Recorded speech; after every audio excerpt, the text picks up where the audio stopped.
নাটোর সদর উপজেলার গাওপাড়া ঢালান এলাকায় নিজ শয়নকক্ষ থেকে স্বামী স্ত্রীর ঝুলন্ত মরদেহ উদ্ধার করেছে পুলিশ। নিহতরা হলেন গাওপাড়া ঢালান এলাকার রাহুল রাহাত ও তার স্ত্রী লিজা খাতুন।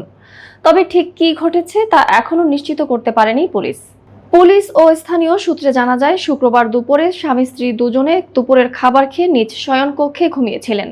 বিকাল 4টার দিকে পরিবারের লোকজন তাদের ডাকাডাকি করে, কিন্তু ভেতর থেকে কোনো সাড়া শব্দ না পেয়ে সন্দেহ হলে পরবর্তীতে দরজা ভেঙে ঘরে প্রবেশ করে তারা। এ সময় ঘরের তীরের সাথে ওড়না পেঁচিয়ে স্বামী স্ত্রীর ঝুলন্ত মরদেহ দেখে পুলিশে খবর দেওয়া হয়। জানা গেছে, 1 মাস আগে রাহুল রাহাত ও লিজা খাতুন প্রেম করে বিয়ে করে। এ নিয়ে কোনো দ্বন্দ্বের কারণে আত্মহত্যার ঘটনা ঘটতে পারে বলে ধারণা করছে পুলিশ।